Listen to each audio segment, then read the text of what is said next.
नमस्कार दोस्तों, आपका स्वागत है हमारे यूट्यूब चैनल एनसीईआरटी ज्ञान हिंदी में। आज हम लोग दोस्तों क्लास 9 का इकोनॉमिक्स का चैप्टर 1 पलमपुर गांव की कहानी का नोट्स देखने वाले हैं। ठीक है, तो चलिए वीडियो को शुरू करते हैं। पहला हम लोग का टॉपिक है गाँव की क्रियाएँ। गाँव की मुख्य क्रिया कृषि है। ठीक है, उसके बाद गैर कृषि क्रियाएँ क्या क्या है, चलिए देखते हैं। गैर कृषि क्रिया में डेयरी है। डेयरी दूध या दूध से बनी वस्तुओं का उत्पादन या व्यापारी डेयरी कहलाता है, जैसे दही, घी, पनीर, मक्खन आदि। लघु वस्त्र विनिर्माण किसी वस्तु का रूप बदलकर उसे दूसरे रूप में डाल देना ही विनिर्माण कहलाता है, जैसे कि मिट्टी का बर्तन बनाना, जूते उद्योग में जूते का निर्माण होना। ठीक है, ये सब लघु स्तरीय विनिर्माण के अंदर आते हैं। उसके बाद है दुकानदारी। दुकानदारी मतलब तो आप लोग समझते होंगे, दुकान चलाना। परिवहन एक स्थान से दूसरे स्थान तक जाने में जो हमारी सहायता करते हैं वही परिवहन कहलाता है, जैसे बस, हवाई जहाज, पानी में चलने वाला जहाज। परिवहन के 3 साधन होते हैं दोस्तों। परिवहन के मतलब 3 प्रकार होते हैं। पहला है स्थल मार्ग। स्थल मार्ग, ठीक है, स्थल में सिर्फ लिख रहा हूँ, ठीक है, आप लोग समझिए। जल मार्ग, जल मार्ग, और तीसरा है वायुयान। ठीक है, वायुयान। स्थल में बस, मोटरसाइकिल ये सब आते हैं। जल में जल जहाज, वायुयान में हवाई जहाज आदि, हेलीकॉप्टर वगैरह आते हैं। उसके बाद देखेंगे है आधारभूत संरचना। एक हाई स्कूल है पलमपुर गांव में, 2 प्राथमिक विद्यालय, एक स्वास्थ्य केंद्र, एक निजी अस्पताल। आस पड़ोस के गांव कस्बों से जुड़ा है। रायगंज की दूरी 3 किलोमीटर, और इसको आप लोग अभी छोड़ दीजिए, ठीक है, इतना जान लीजिए। चलिए, भूमि विवरण है। भूमि विवरण कुल परिवार 450 है। ठीक है, कुल परिवार 450। ऊंची जाति के 80 परिवार हैं। दलित जाति के 150 या 1/3। 1/3 400 का अगर आप लोग निकालेंगे तो इधर से ये कट जाएगा 150 से। ठीक है, उसके माना 150 परिवार भूमिहीन है, यानी उसके पास भूमि नहीं है। 150 परिवारों के पास भूमि नहीं है। 240 परिवारों के पास भूमि के छोटे टुकड़े हैं। भूमि के जो है छोटे टुकड़े हैं 240 परिवार। उसके बाद देखिए यहाँ पर आता है श्रम। ठीक है, बड़े किसान अपने काम में से छोटे और भूमिहीन मजदूरों को ऋण देते हैं। बड़े किसान जो है भूमिहीन एवं छोटे किसानों को ऋण देते हैं। अपने जितने भी किसी से आता है पैसा वगैरह, उसको भूमिहीन मजदूर दैनिक वेतन पर काम करते हैं। ठीक है, आगे देखते हैं। यहाँ पर है उत्पादन का संगठन। 4 होते हैं दोस्तों उत्पादन का संगठन। पहला भूमि, श्रम, पूंजी। पूंजी 2 प्रकार, स्थायी पूंजी, अस्थायी पूंजी, और एक है मानव पूंजी। ठीक है, अब हम लोग देखेंगे दोस्तों हरित क्रांति। ये बहुत बहुत इम्पोर्टेंट है दोस्तों। इसको आप क्या कर सकते हैं, BVI इसको बोल सकते हैं आप लोग। ठीक है, वेरी वेरी इम्पोर्टेंट है ये हरित क्रांति या आधुनिक कृषि, ये BVI है। ठीक है, इसका यह क्रांति 1960 में हुआ था। ठीक है, यह क्रांति 1960 में हुआ था। अधिक उपज वाले बीज का प्रयोग किया गया इसमें हरित क्रांति में। ठीक है, कीटनाशकों का प्रयोग किया गया, उर्वरकों का प्रयोग किया गया, सिंचाई की व्यवस्था का यहाँ पर बहुत ज़्यादा ध्यान दिया गया है। ठीक है, उसके बाद देखिए बहुविधि फसल प्रणाली। इसमें जो है बहुविधि फसल प्रणाली क्या है, एक ही साल में विभिन्न ऋतुओं में फसल उगाते हैं, जिसमें एक खेत में ही ज़्यादा फसल का उत्पादन किया जाता है। इसमें खरीफ फसल उगाए जाते थे। ठीक है, रबी फसल, विकसित सिंचाई होती थी। ठीक है, और प्रतिवर्ष 3 फसल उगाना इसका मुख्य उद्देश्य था। बहुविधि फसल प्रणाली का मुख्य उद्देश्य क्या है कि प्रत्येक वर्ष 3 फसल उगाना। चलिए, उत्पादन की बिक्री, उत्पादन होगा तो उसका बिक्री भी होना चाहिए। ठीक है, उत्पादन की बिक्री। चलिए, यहाँ पर कुछ उत्पादन रायगंज की मंडी में बेचा जाता था। ठीक है, कुछ उत्पादन अपने प्रयोग के लिए रखा जाता था, जैसे कि कोई भी किसान रखता है खाने के लिए, ये सब के लिए कुछ उत्पादन का प्रयोग अपने प्रयोग के लिए रखा जाता है। अर्जित आय का पुनः कृषि में प्रयोग किया जाता है। जैसे कि आप लोग धान का खेती करते हैं तो आप लोग देखे होंगे कि धान का बीज कोई घर में ही रखता है और उसको अगले साल बो देता है। इसका मतलब वही बता रहा है। ठीक है, चलिए आगे है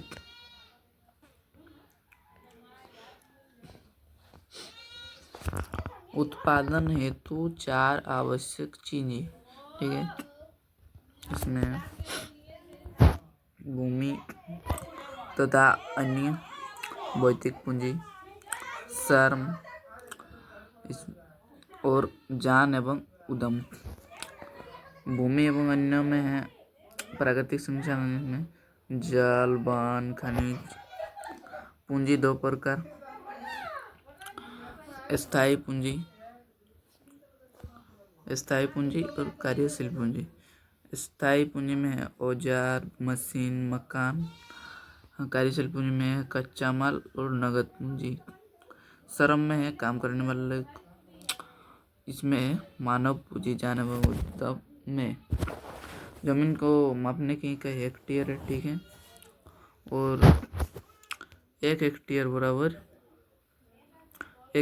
बराबर 10,000 वर्ग मीटर। ठीक है, यानी इसको हम कह सकते हैं 1 हेक्टेयर बराबर 10,000 मीटर। इसको ही वर्ग मीटर कहा जाता है। ठीक है, पालमपुर में कृषि। ठीक है, यहाँ पर है पालमपुर में कृषि। ठीक है, पालमपुर में कृषि। कृषि ऋतु को मुख्यतः 3 भागों में बांटा गया है। इधर है ऋतु, अवधि और इधर फसल। वर्षा ऋतु, इसको खरीफ फसल कहते हैं। जुलाई अक्टूबर तक ये हो जाता है, मतलब जुलाई में बोया जाता है, अक्टूबर तक हो जाता है। इसमें ज्वार, बाजरा, चावल, कपास, गन्ना, तंबाकू आदि आते हैं। शरद ऋतु, जिसको रबी फसल कहा जाता है, अक्टूबर में बोया जाता है, मार्च तक काट लिया जाता है। इसमें गेहूँ, सरसों, दाल, आलू। ग्रीष्म ऋतु, जायद फसल इसके अंदर आते हैं, मार्च के अंदर बोया जाता है, जून में काट लिया जाता है। इसमें तरबूज, खीरा, पत्तियाँ, सब्जियाँ, फूल आदि ये सब आते हैं। बिजली का विस्तार से सिंचाई। बिजली के विस्तार से सिंचाई व्यवस्था में सुधार हुआ। परिणामस्वरूप किसान खरीफ और रबी फसल दोनों ऋतुओं की फसल उगाने में सफल हो सके। बिजली के विस्तार से मतलब कोई लोग वाटर पंप का प्रयोग करने लगे, सिंचाई के लिए वाटर पंप खरीद कर लाए, वहाँ पर सिंचाई की ठीक है। उसके बाद है बहुविधि फसल प्रणाली, एक भूमि के टुकड़े से उत्पादन बढ़ाने का तरीका। ब्रैकेट में लिखा है यहाँ पर देखिए, एक साल में किसी भूमि पर एक से अधिक फसल उगाना ही बहुविधि फसल प्रणाली कहलाती है। पालमपुर के किसान कम से कम 2 मुख्य फसल उगाते हैं। तीसरा फसल के रूप में वे लोग आलू उगाते हैं। ठीक है, तीसरा फसल के रूप में वे लोग आलू उगाते हैं और कम से कम वे लोग 2 फसल उगा ही लेते हैं। पालमपुर गाँव की कहानी के बारे में यहाँ पर बताया गया है। ठीक है, खेती करने के तरीके यहाँ पर देखिए, खेती करने के तरीके दिए गए हैं। खेती करने के तरीके आधार इधर है, पारंपरिक कृषि और आधुनिक कृषि। देखिए श्रम, पहला है श्रम, स्वयं तथा परिवार के सदस्य। पारंपरिक कृषि में लोग स्वयं तथा परिवार के सदस्य के द्वारा श्रम करते थे। आधुनिक खेती में खेती और मजदूर द्वारा श्रम किया जाता है। ठीक है, बीज है, पारंपरिक बीज का उपयोग करते थे, अपने बनाया हुआ अति उपज वाले बीज HYBS इसको कहा जाता है। ठीक है, उसके बाद है उर्वरक। पहले के लोग उर्वरक के रूप में गाय का गोबर तथा अन्य प्राकृतिक खाद का उपयोग करते थे। अभी रासायनिक उर्वरक और कीटनाशकों का प्रयोग किया जाता था। उसके बाद जुताई, पारंपरिक हल व बैल, और इससे तो ये अभी भी कुछ आप लोग देखेंगे गांव में किया ही जाता है, और नहीं तो थ्रेसर और ट्रैक्टर का उपयोग किया जाता है आधुनिक कृषि में। ठीक है, सिंचाई के स्रोत है कुएं, रहट, तालाब, नदी एवं वर्षा जल। एक कुएं से, रहट मतलब ये बहुत पुराने ज़माने वाला चीज़ है, जो कि आप लोग कहीं देखे होंगे या नहीं, ये बहुत पुरानी चीज़ें होंगे। अभी न्यू में जो है, आधुनिक में जो है, बिजली से चलने वाले नलकूप, जो मोटर वगैरह होते हैं वहीं पर है, वहीं इसको कहा गया है। ठीक है, पूंजी, कम पूंजी द्वारा संभव होता था, लेकिन अभी बहुत ज़्यादा पूंजी की आवश्यकता है। आधुनिक कृषि में बहुत अधिक पूंजी की आवश्यकता है। उर्वरक, कीटनाशक, ये सब बीज खरीदने में बहुत ही खर्चा आ जाता है। ठीक है, हरित क्रांति, 1960 के दशक के अंत में भारतीय किसानों को आधुनिक कृषि के तरीकों में गेहूं और चावल की खेती सिखाई गई। हरित क्रांति का यहाँ पर दिया गया है 1960 के दशक में। ठीक है, वहाँ पर मैंने बताया था ना, 1960 में हरित क्रांति हुई थी। ठीक है, 1960 के दशक में। चलिए, हरित क्रांति के बारे में यहाँ पर कुछ बताया गया डिटेल, जैसे कि हरित क्रांति, इसको आधुनिक कृषि भी कहा जाता है।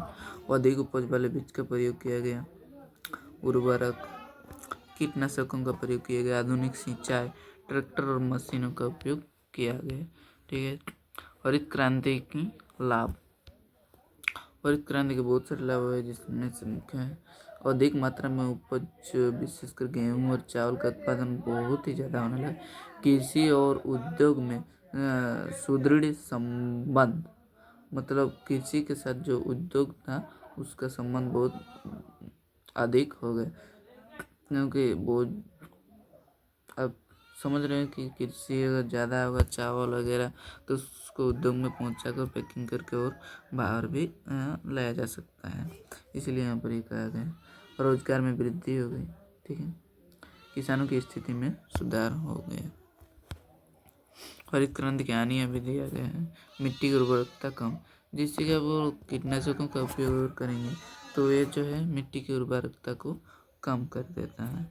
निम्न भूमि जल स्तर, लोग मशीनों से सिंचाई करने लगे थे, जिससे भूमि जल स्तर बहुत नीचे चला गया। प्रदूषण भी बढ़ने लगा, मशीन ये सब ट्रैक्टर वगैरह धुआं से प्रदूषण बहुत बढ़ा जाता है। क्षेत्रीय असमानता बढ़ना। ठीक है, उसके बाद यहाँ पर देखिए, परंपरागत कृषि प्रणाली की विशेषताएं। परंपरागत बीज, ठीक है, जो पिछले वर्ष के अधिशेष से रखा दिया गया। परंपरागत बीज, पिछले वर्ष का अनाज हुआ था उसको रख के ही बीज के रूप में अगले साल उपयोग किया गया, इसे ही कहते हैं परंपरागत बीज। प्राकृतिक उर्वरक, प्राकृतिक उर्वरक जैसे गोबर का प्रयोग, पुरानी कृषि औजार जैसे लकड़ी, हल का प्रयोग, ये सब अब भी गांव में अगर आप रहते हैं तो जानते होंगे, अभी भी किसी किसी के पास है। यही मतलब गांव में सिंचाई मुख्यतः वर्षा पर आधारित है। पहले मतलब ये जो है परंपरागत कृषि के बारे में बताया जा रहा है, ठीक है। और पूंजी की कम आवश्यकता होती थी, फसल की कम उत्पादकता भी होती थी, पूंजी कम, फसल भी कम उत्पादन होता था, ठीक। इसके बाद पालमपुर गांव की कहानी में मुख्य पात्र कुछ हैं, देखिए यहाँ पर 8 हैं। चलिए इसको देखते हैं। डाला पालमपुर में दैनिक मजदूरी पर काम करने वाला एक भूमिहीन श्रमिक। रामकली छोटी किसान एवं श्रमिक। इस पालमपुर गांव की कहानी का प्रमुख पात्र हैं। सविता एक लघु कृषक, गोविंद एक मझोले किसान, तेजपाल एक बड़ा किसान जिसने गन्ना पेरने वाली मशीन खरीदी है। इसने जो है पालमपुर गांव में गन्ना पेरने वाली मशीन खरीदी है, ठीक है। और एक तेजपाल के बारे में क्या गई, एक ही है, मतलब एक बड़ा किसान है जिसने लघु किसानों को ऋण दिया या देता है, ये मतलब लघु किसानों को ऋण देता है, ठीक है। करीम गांव में एक ही कंप्यूटर केंद्र खोलने वाला एक व्यक्ति, इसने गांव में सबसे पहले कंप्यूटर केंद्र खोला था। किशोर एक खेतीहर भूमिहीन श्रमिक है, ठीक है दोस्तों। इसमें हमारे जो है पालमपुर गांव की कहानी का नोट्स खत्म होता है। अगली वीडियो में आप लोगों को मैं ऑब्जेक्टिव क्वेश्चन देने का प्रयास करूंगा, उसके साथ साथ मैं आप लोगों को इसके जो अभ्यास के प्रश्न हैं उसको भी आपको बताऊंगा हैंड रिटन नोट्स के साथ, ठीक है। अगर आपको वीडियो अच्छा लगे तो एक लाइक कर दीजिएगा, ठीक है। और ऐसे ही नए वीडियो अगर आप लोग चाहते हैं तो हमारे चैनल NCERT ज्ञान हिंदी को सब्सक्राइब कर